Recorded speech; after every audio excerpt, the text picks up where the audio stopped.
नागपूर शहरातून एक धक्कादायक घटना समोर आली आहे। पैशांच्या किरकोळ वादातून एका पाणीपुरी विक्रेत्यावर काचेच्या धारदार वस्तूने जीवघेणा हल्ला करण्यात आला। या हल्ल्यात विक्रेता गंभीर जखमी झाला असून त्याच्यावर रुग्णालयात उपचार सुरू आहेत।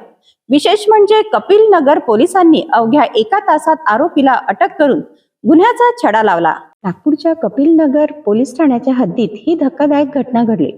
मिळालेल्या माहितीनुसार स्वर्णनगर येथील रहिवासी सज्जनलाल हिरालाल गुप्ता हे आपले पाणीपुरीचे दुकान बंद करून घरी परत होते। यावेळी त्यांचा परिचित असलेल्या एका व्यक्तीसोबत पैशांच्या देवाणघेवाणीवरून वाद झाला। सज्जनलाल यांनी सध्या पैसे नसल्याचे सांगितल्यानंतर आरोपी संतापला।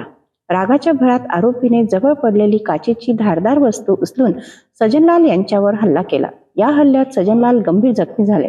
घटनेची माहिती मिळताच त्यांच्या भावाने घटनास्थळी धाव घेत त्यांना तातडीने मायो रुग्णालयात दाखल केले। सध्या त्यांच्यावर अतिदक्षता विभागात उपचार सुरू असून प्रकृती चिंताजनक असल्याची माहिती आहे। दरम्यान कपिल नगर पोलिसांनी तातडीने तपासाची सूत्रे हाती घेतली। वरिष्ठ पोलीस निरीक्षक सतीश आडे यांच्या मार्गदर्शनाखाली पोलिसांनी अवघ्या एका तासात आरोपीचा शोध घेत त्याला अटक केली। अटक करण्यात आलेल्या आरोपीचे नाव प्रदीप कुमार मिश्रीलाल गुप्ता, वय 25 वर्ष, राहणार काशीनगर असे आहे।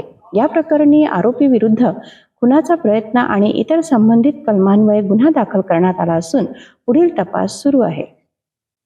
किरकोळ कारणांवरून वाढणाऱ्या हिंसक घटनांमुळे नागरिकांमध्ये चिंता व्यक्त केली जात आहे।